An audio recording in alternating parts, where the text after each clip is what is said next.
जय हिंद प्यारे बच्चों। मैं आपका अपना दोस्त मुकेश निगम चंद्रा आईएएस के ऑनलाइन प्लेटफॉर्म में आपका स्वागत करता हूं।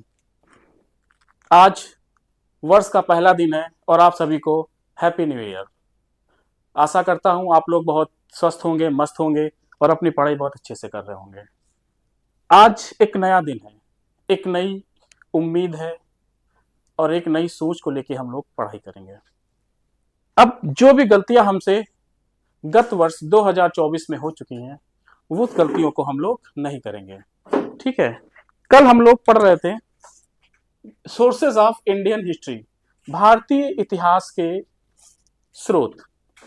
इसके बारे में हम लोग कल चर्चा कर रहे थे और हम लोग दो टॉपिक्स के बारे में पढ़ चुके थे, जिसमें से हम लोगों ने क्वाइंस पढ़ लिया था और इंस्क्रिप्शन पढ़ लिया था। ठीक है, चलिए देखते हैं आज भारतीय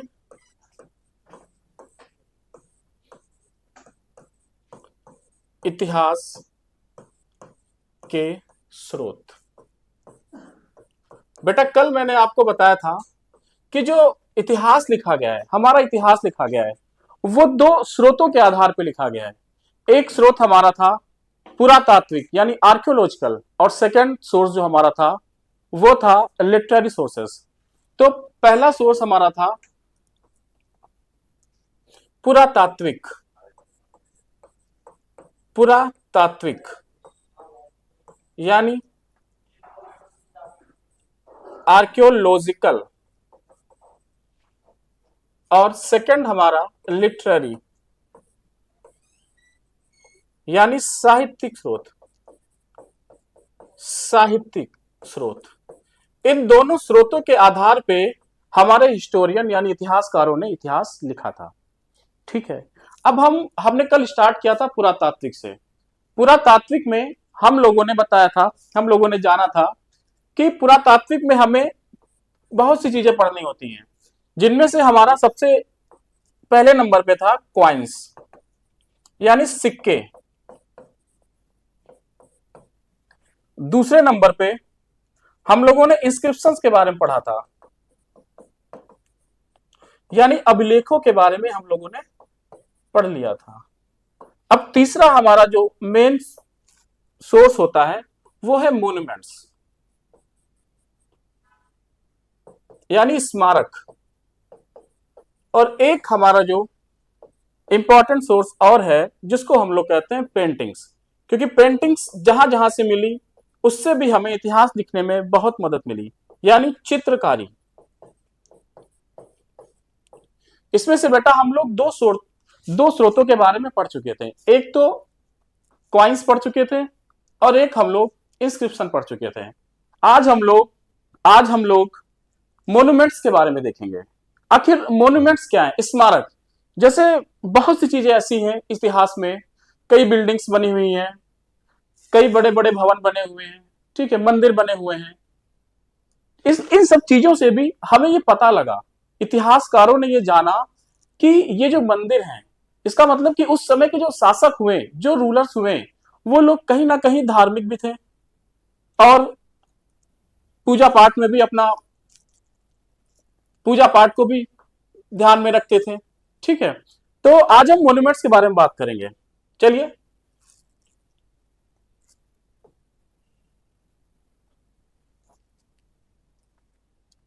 हेडिंग डालिए मॉन्यूमेंट्स।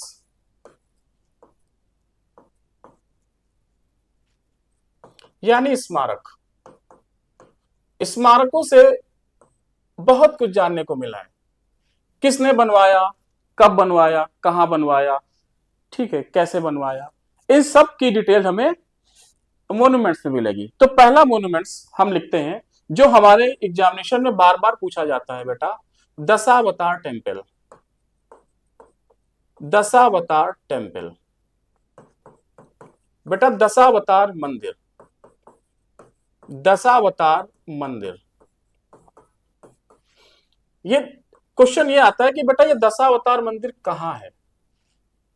तो ये बेटा यूपी में है, और इसके बारे में बहुत सी और डिटेल्स होंगी जो हम लोग बहुत स्पष्ट पढ़ेंगे जब हम लोग इनकी डायनेस्टी पढ़ रहे होंगे। ठीक है, तो अभी मैं आपको बस ये बता रहा हूं कि किस बेसिस पे हिस्टोरियंस ने, हमारे इतिहासकारों ने इतिहास लिखा है। ठीक है, तो मैं अभी बता रहा हूं कि ये यूपी में है। ठीक, और बेटा ये यूपी में है, और ये गुप्त शासकों के द्वारा बनवाया गया था, गुप्ता रूलर्स के द्वारा बनवाया गया था। गुप्ता रूलर्स यानी गुप्त शासकों के द्वारा बनवाया गया था, गुप्त शासकों के द्वारा ये बनवाया गया था। ठीक है, ये एग्जामिनेशन में बार बार पूछा जाता है कि बेटा ये किसके द्वारा बनवाया गया, दशावतार टेम्पल किसके द्वारा बनवाया गया। तो ये बेटा गुप्त शासकों के द्वारा बनवाया गया था, और ये बेटा पंचायतन स्टाइल में था, यानी पंचायतन शैली में था। ये पंचायतन स्टाइल में था, यानी पंचायतन शैली में था।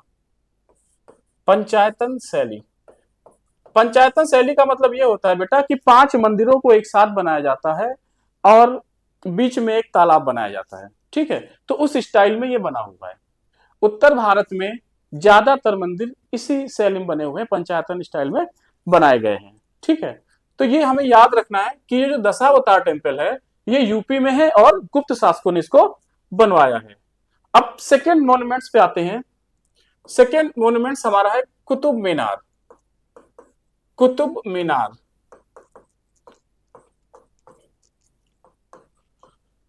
कुतुब मीनार बेटा, कुतुब मीनार बिल्ट बाय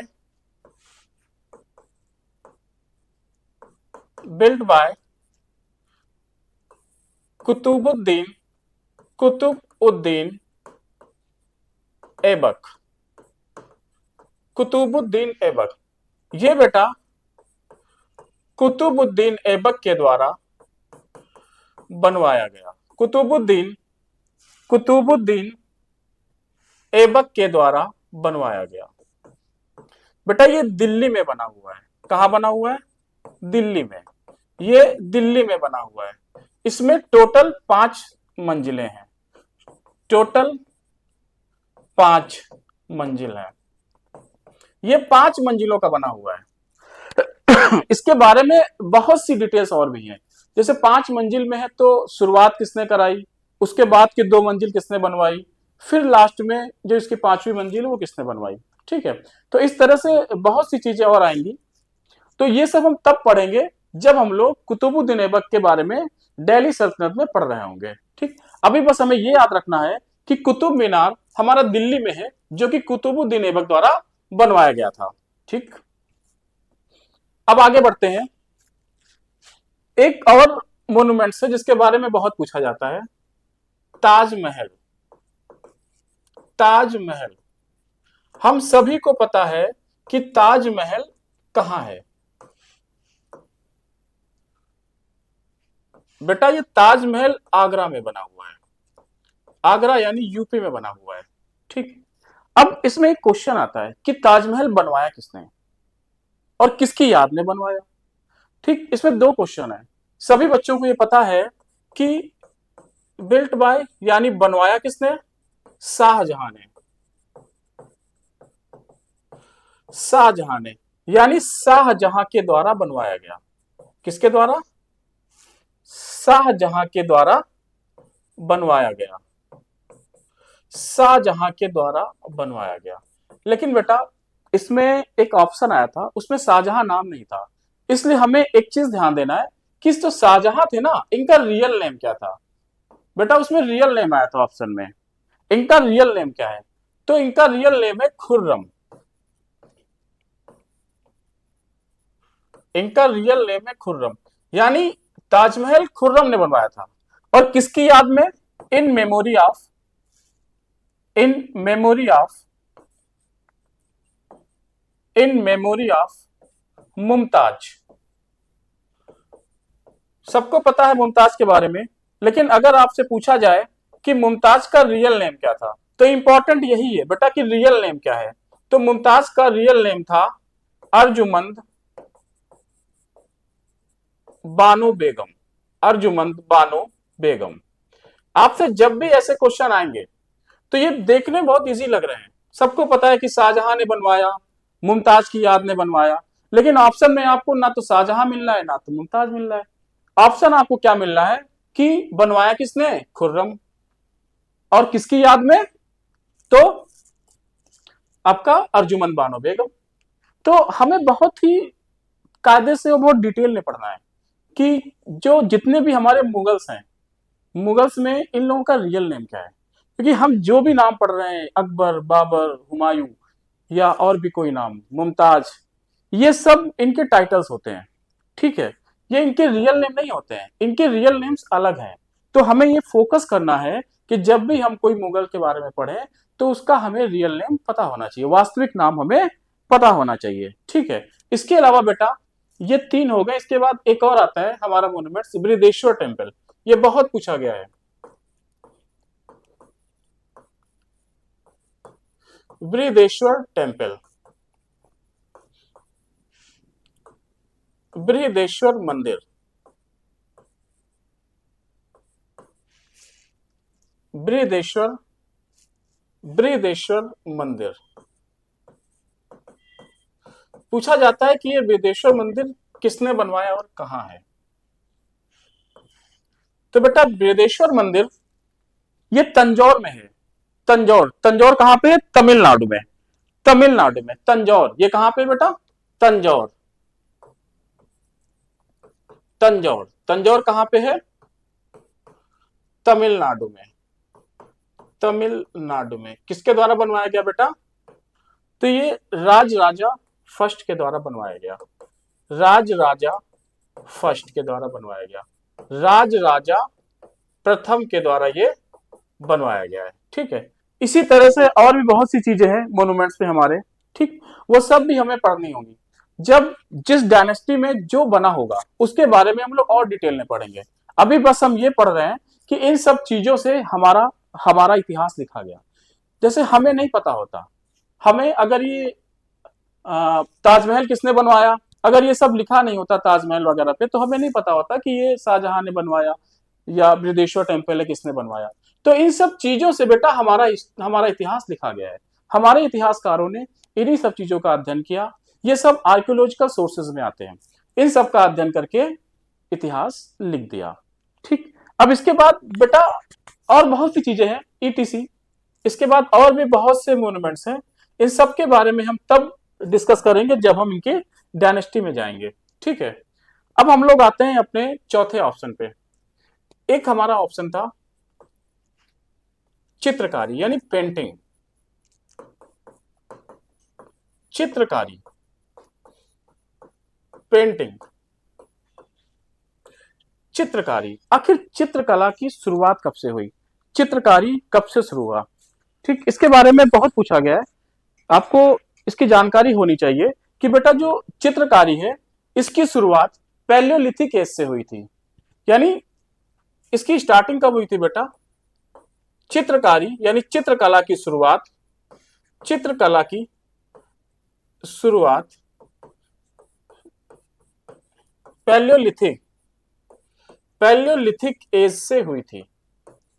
यानी पुरा पाषाण काल, पुरा पाषाण काल, पुरा पाषाण काल से चित्रकारी की शुरुआत हो गई थी। पुरा पाषाण काल से, पैलियोलिथिक एज से चित्रकारी की शुरुआत हो गई थी। और एक सबसे इंपॉर्टेंट चीज जो आपसे बार बार पूछा जाता है कि बताइए ओल्डेस्ट एविडेंस ऑफ पेंटिंग क्या है या कहां से मिला है। तो बेटा ओल्डेस्ट एविडेंस ऑफ पेंटिंग यानी चित्रकारी का प्राचीनतम साक्ष्य कहां से मिला है? चित्रकारी का प्राचीनतम साक्ष्य कहां से मिला है? ओल्डेस्ट एविडेंस ऑफ पेंटिंग, चित्रकारी का, चित्रकारी का प्राचीनतम साक्ष्य कहां से मिला है? यह बहुत इंपॉर्टेंट क्वेश्चन है बेटा, इसको आप जरूर ध्यान रखिएगा। ओल्डेस्ट एविडेंस ऑफ पेंटिंग, चित्रकारी का प्राचीनतम साक्ष्य कहां से मिला है? तो एक जगह थी भीमबेटका, भीमबेटका जो कि बेटा रायसेन डिस्ट्रिक्ट में आता है। रायसेन डिस्ट्रिक्ट कहां पे? एमपी का है। यानी भीमबेटका जो कि रायसेन डिस्ट्रिक्ट में है, एमपी, मध्य प्रदेश के रायसेन डिस्ट्रिक्ट में। मध्य प्रदेश के रायसेन डिस्ट्रिक्ट में चित्रकारी का प्राचीनतम साक्ष्य मिला हुआ है। ठीक, ये क्वेश्चन बहुत इंपॉर्टेंट है, भीमबेटका आप याद रखिएगा। पेंटिंग का सबसे प्राचीनतम साक्ष्य जो है वो भीमबेटका से मिला हुआ है। इसके अलावा और भी बहुत चीजें होती हैं, और भी बहुत से पुरातात्विक स्रोत ऐसे होते हैं जिनसे हमारे इतिहासकारों ने इतिहास लिखा।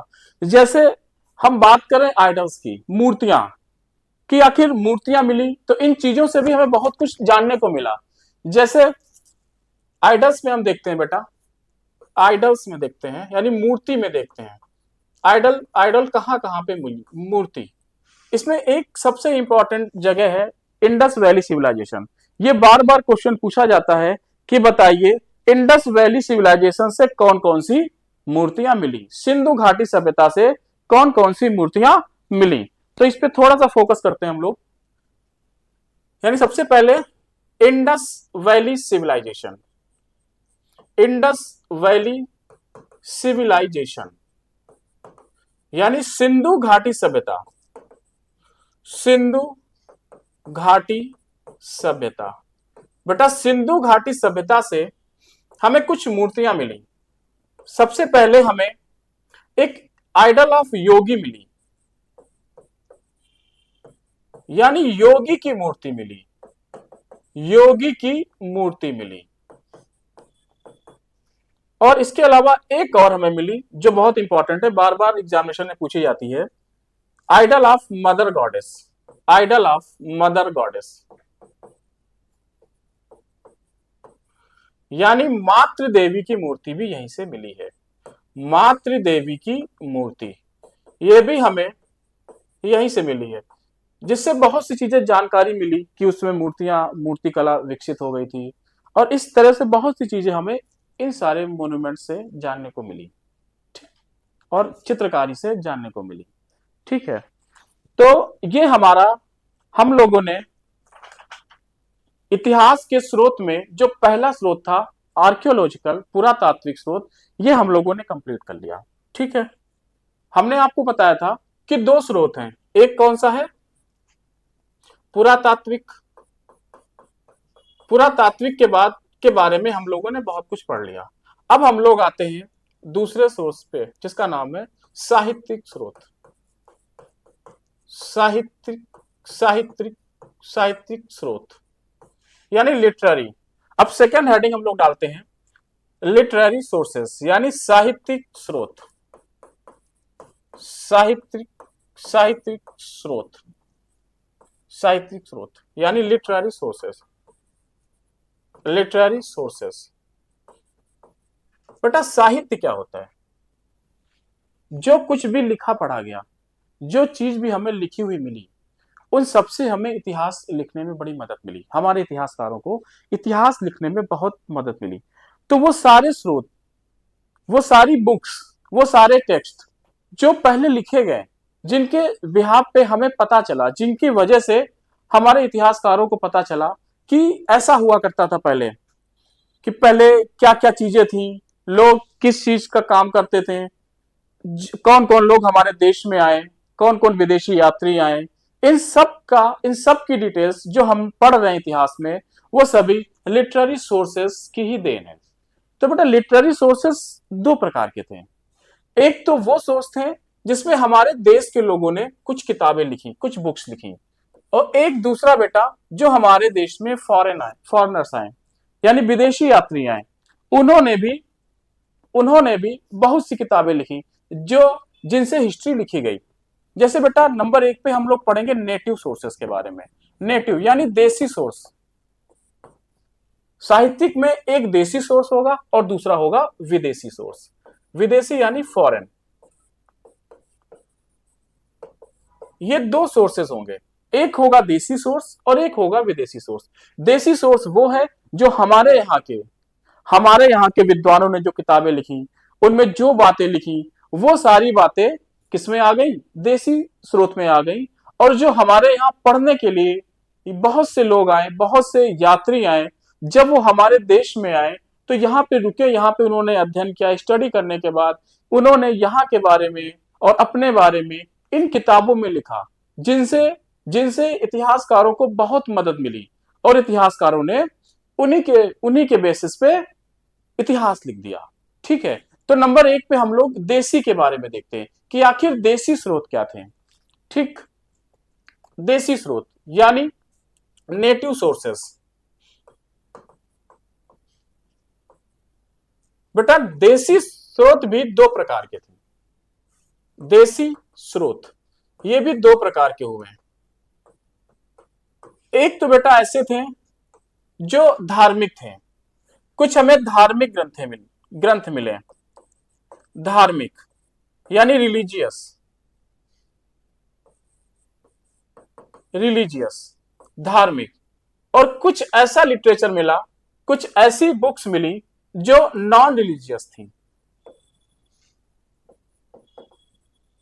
यानी गैर धार्मिक, जिनमें धर्म की बातें नहीं थी, लेकिन उस समय के समाज के बारे में बहुत कुछ जानकारियां थी, लेकिन उसमें धर्म की बातें नहीं थी।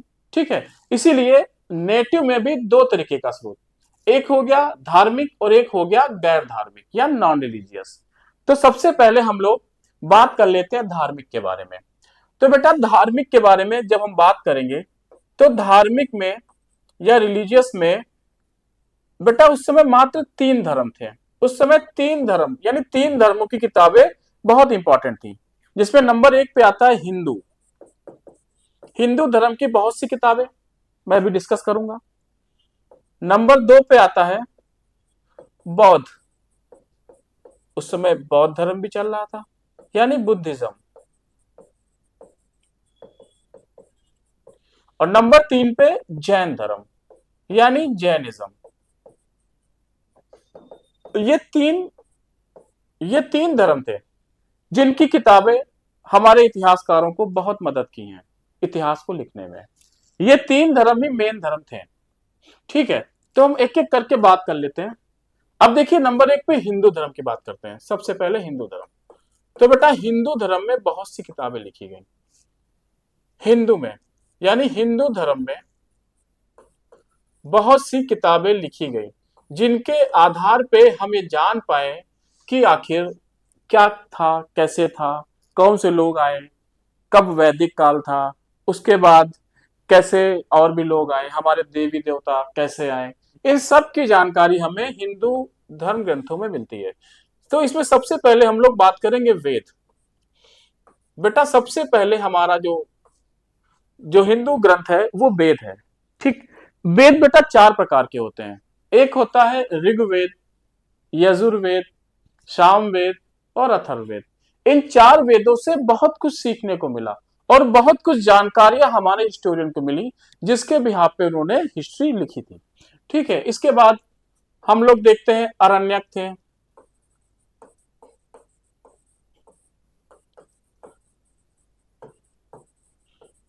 ब्राह्मण ग्रंथ है,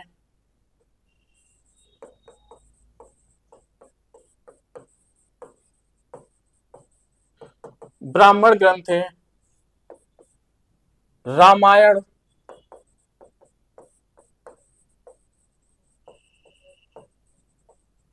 महाभारत,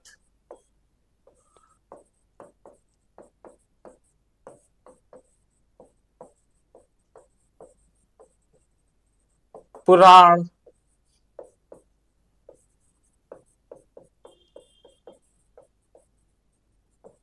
ईटीसी। ऐसे बहुत से हिंदू धर्म के ग्रंथ थे जिनसे इतिहासकारों ने हिस्ट्री के बारे में लिखा। अगर रामायण ना होती तो हमें शायद पता ही ना चलता हमारे देवताओं के बारे में, महाभारत ना होती तब भी ना पता चल पाता। तो ये सभी जो धर्म ग्रंथ आपको दिख रहे हैं, वेद हो गया, अरण्यक हो गया, ब्राह्मण हो गया, रामायण हो गया, महाभारत हो गया, पुराण हो गया, ठीक है, वेदांग हो गया, इस तरह से बहुत से हिंदू ग्रंथ मिले जिनसे इतिहासकारों ने, हिस्टोरियन ने इतिहास लिखा है। ठीक, ये बात हो गई हिंदू धर्म की। इसके बाद हम लोग आते हैं नंबर 2 पे बौद्ध धर्म के बारे में।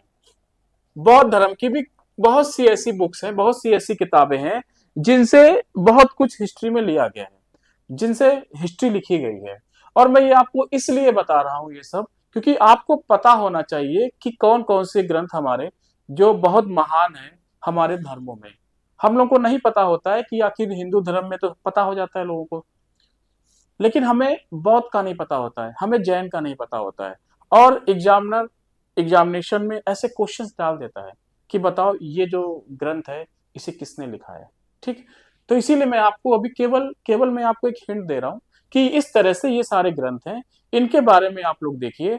फिर जब मैं बुद्धिज्म या जैनिज्म पढ़ूंगा या वैदिक काल पढ़ूंगा, तो इन सभी ग्रंथों पे मैं विस्तृत बात करूंगा, मैं बहुत डिटेल में आपको इसके बारे में बताऊंगा। ठीक है, तो देखते हैं बुद्धिज्म यानी बौद्ध धर्म। बुद्धिज्म, बौद्ध धर्म। आखिर बौद्ध धर्म की कौन कौन से टेक्स्ट हैं, इंपॉर्टेंट टेक्स्ट हैं बौद्ध धर्म में कौन कौन से इंपॉर्टेंट किताबें हैं जिनसे इतिहास लिखा गया, या जिनको पढ़ के हिस्टोरियन ने इतिहास के बारे में, बौद्ध के इतिहास के बारे में अपनी समझ विकसित की होगी। तो देखते हैं। तो बुद्धिस्ट लिटरेचर में बेटा सबसे पहले आता है त्रिपिटक। सबसे पहले आता है त्रिपिटक। त्रिपिटक बेटा 3 किताबों का संगम होता है, जिसमें आता है विनय पिटक, सुत्त पिटक और अभिधम्म पिटक। अभिधम्म पिटक, इन 3 किताबों को एक साथ रख दिया गया और इसे क्या बोल दिया गया, त्रिपिटक। यानी क्या हो गया, विनय पिटक, सुत्त पिटक, अभिधम्म पिटक। अभिधम्म पिटक, ये 3 किताबें हैं जो मिलकर त्रिपिटक बनाती हैं। त्रिपिटक बहुत इंपॉर्टेंट है, बहुत इंपॉर्टेंट ग्रंथ है बौद्धों का, बौद्ध धर्म का सबसे इंपॉर्टेंट ग्रंथ त्रिपिटक माना गया है। अब ये विनय पिटक क्या है, इसमें क्या बातें कही गई हैं, किसने लिखा है। सुत्त पिटक क्या है, इसमें क्या बातें की गई हैं, किसने लिखा है। या अभिधम्म पिटक क्या है, इसमें क्या बातें की गई हैं और किसने लिखा है। इन सब के बारे में हम उस समय डिटेल में पढ़ेंगे जब हम लोग बुद्धिज्म या बौद्ध धर्म पढ़ रहे होंगे। ठीक, अभी बस आपको ये समझ विकसित करनी है कि ये सारी जो किताबें हैं जो हमने बताया, ये त्रिपिटक का पार्ट है। अब इसके बाद और भी बहुत सी इंपॉर्टेंट किताबें हैं, बहुत सी बुक्स हैं ऐसी जो बौद्ध धर्म में हमें जाननी चाहिए, जिनसे बहुत से क्वेश्चंस आते हैं। जैसे एक बुक और है अंगुत्तर निकाय। आप लोगों ने नाम सुना होगा अंगुत्तर निकाय का।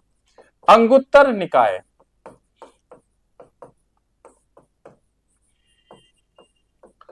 अंगुत्तर निकाय बेटा ये बहुत फेमस बुक है और इससे बहुत बार क्वेश्चन पूछा गया है कि अंगुत्तर निकाय में ऐसी क्या चीज है जिससे बार बार क्वेश्चन आ रहा है। तो मैं आपको बता दूं बेटा, जो हम लोग के 16 महाजनपद हैं, 16 महाजनपद यानी 16 महाजनपद, तो 16 महाजनपद की चर्चा इसी में की गई है। 16 महाजनपद की चर्चा है। अंगुत्तर निकाय यानी बौद्ध ग्रंथ अंगुत्तर निकाय में 16 महाजनपदों की चर्चा है। तो ये क्वेश्चन बार बार पूछा जाता है कि बताइए किस बौद्ध ग्रंथ में 16 महाजनपदों की चर्चा है। तो वो कौन सा ग्रंथ है बेटा, अंगुत्तर निकाय। अंगुत्तर निकाय में 16 महाजनपदों की चर्चा है। इसके अलावा और भी बहुत सी किताबें हैं, जैसे आपको पता होना चाहिए, एक है महावस्तु, महावस्तु, महावस्तु, एक है ललित विस्तार, ललित विस्तार,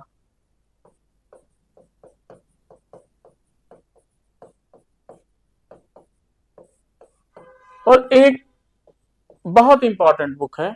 जैसे अंगुत्तर निकाय से क्वेश्चन आता है, वैसे एक बुक और है, एक किताब और है जिसके बारे में बार बार पूछा जाता है। वो है आपकी मिलिंद पहो या मिलिंद पन्हो।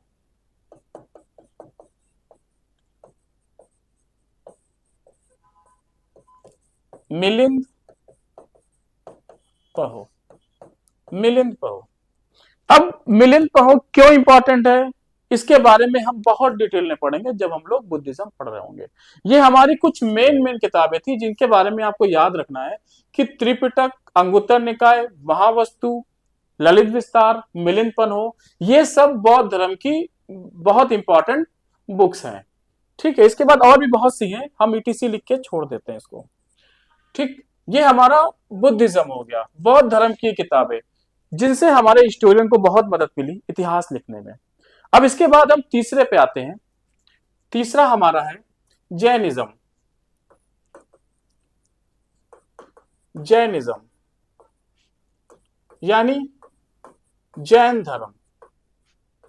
जैन धर्म, जैन धर्म में कई किताबें हैं जो बहुत इंपॉर्टेंट है। जैसे देखते हैं हम लोग आगम। आगम साहित्य है जैनों का, आगम। एक है अंग, एक किताब इनकी है उपांग।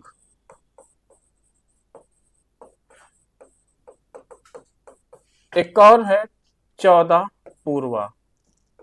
14 पूर्वा, 14 पूर्वा। इसके अलावा एक किताब और जो बहुत इंपॉर्टेंट है इनकी, जिसका नाम है भगवती सूत्र। भगवती सूत्र, भगवती सूत्र। जिस